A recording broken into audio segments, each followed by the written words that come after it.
Hey guys, it's Faded. Welcome back to the channel. Hope you're all doing awesome as always, and we've got some news now after a little bit from our wonderful friends over at sm2. So for those unaware, sm2 is a fan mod running on the original Modern Warfare 2 engine, featuring weapons, maps, and modes from every COD game. It's basically the Chinese COD Online game, if you guys remember that, but it's a fan service made by some dedicated members of the community, and the best part is there's no profit being generated from this, meaning Activision can't step in and shut this down because it's not making money. So, sm2 posted on their Twitter a thread talking about why they've decided to switch engines. sm2 has decided to move from IW4X, which is the engine for the original Modern Warfare 2, to the H1 engine. A lot of you might be unfamiliar with the H1 engine. It's the engine that runs games like COD 4 Remastered and Modern Warfare 2 Remastered campaign. Looking over this thread, they gave a lot of valid reasons to this change, most notably memory usage. So the original Modern Warfare 2 is a 32-bit application, meaning it can only allocate 4 gigabytes of RAM and nothing more. And for those who don't know what RAM is, it's those sticks that go into your PC that tell it how much memory it has. So you guys know when you have a ton of different programs open, it tends to slow down your computer, especially if it's older. That's because those apps are eating up RAM. And while IW4X was a good choice for accessibility on lower end machines,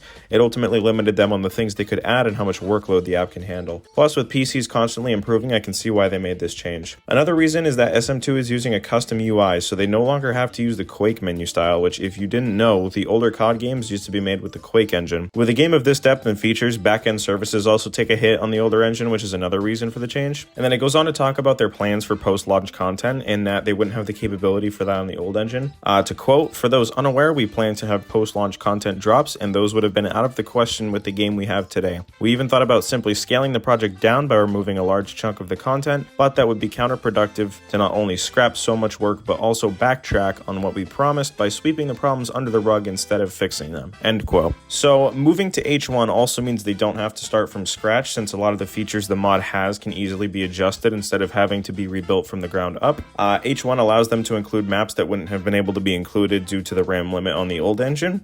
Same goes for the weapons as well. And this newer engine means higher graphic fidelity, so they can really make the older maps and weapons pop. And then the next few paragraphs detail some other small bits, but the bottom section talks about their apologies for being radio silent for so long, only to come back and announce that they're switching engines, since this now throws a wrench into people's plans, especially ones that went on Steam to purchase old MW2 just for this mod. But given the size of the mod, the change was necessary and one that I fully support, especially given how big the trade-off will be once the mod is out and gets full support. My only question is if they're going to add in some quality of life improvements. For those unaware, Modern Warfare Remastered on PC is just a watered-down version of the console port, meaning there's no FOV slider. What I'm wondering is if that's something they'll be able to include along with allowing for higher frame rate caps. But anyways, that's everything I wanted to talk to you about. Now I want to hear from you guys. Drop your take on this down below. But real quick before I sign off, I'd like to give a shout out to my friends over at Cosmic Dust, the official supplement of healthy content creators. You can use code FADED to get 15% off your entire purchase. If you're looking for flavors to try, I'd recommend Fruit Punch, Notorious Punch, Watermelon, and the Tropic Sunrise flavor. So that's all from me. I thank you all very much for watching. Be sure to leave a like, comment, subscribe, hit the bell for notifications, and share the video with a friend. All of the support helps the channel greatly.